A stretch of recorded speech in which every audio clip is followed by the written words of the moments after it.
A splendid day, everyone. I just found out a poem that I wrote the other day. It is titled तुम। नफ़रत एक चारपाई पर लेटी हुई है, उसके उठे अरसा गुजर चुका है। मेरे घर की वो चारपाई अब कोई इस्तेमाल नहीं करता। ऐसा लगने लगा है सबको कि जिस हक से लेटी है वो चारपाई उसी की थी।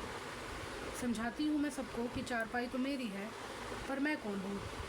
इस सवाल ने दबोच रखा है मुझे। सबको क्या बताऊँ मैं, उस चारपाई पर नफ़रत की इस बुढ़िया के बजाय प्रेम में समर्पित बच्चे खेला करते थे। मेरे घर से अब बदबू आने लगी है। वह चारपाई अब मेरी नहीं है, पर ये बुढ़िया किसी रोज़ एक बच्ची थी इसी चारपाई पर। यह चारपाई, यह बुढ़िया न रही तो मैं कौन हूँ?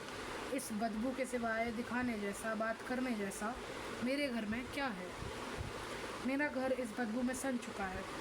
कुछ नहीं है इस खंडहर में, बस ये बुढ़िया ही मेरे मनुष्य होने की आखिरी निशानी है। क्योंकि जिस शिद्दत से मैंने नफ़रत की है, उसके लिए वक्त और समर्पण दोनों चाहिए।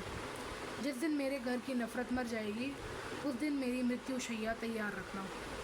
चिढ़ मचती है, पर इस नफ़रत को संभाल कर रखती हूँ मैं, क्योंकि मेरे प्रेम की यही निशानी है। प्रियतमा, मेरा प्रेम अब तुम्हें अगली बार तभी मिलेगा जब मेरे मृत्यु के पश्चात कीड़े मेरी हड्डियों के पार मेरे हृदय तक पहुँच चुके होंगे।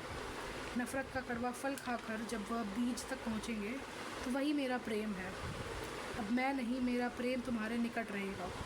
खुशनसीब हो प्रियतमा कि मेरे सच्ची नफ़रत की भागीदारी हो। मेरा घर तो सड़ गया, पर तुम्हारे घर तक आँच नहीं आने दी। तुम्हारे लिए यह अनंत प्रेम ही नफ़रत का बीज है। मैंने तुम्हारे दिल में इतनी जगह ली ही नहीं कि नफ़रत भी मिल पाए। परंतु विरक्ति को मुक्ति मत मान लेना प्रिय।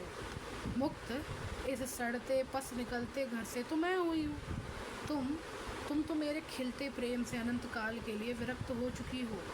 अब तुम अपना जीवन इससे भी कम प्रेम के लिए तरस जाओगी, पर नफ़रत भी किसी से न कर पाओगी। पर तुम निश्चिंत रहो प्रिय, पुनर्जन्म जैसा कुछ भी नहीं होता। हम अनंत काल के लिए बिछड़ चुके हैं।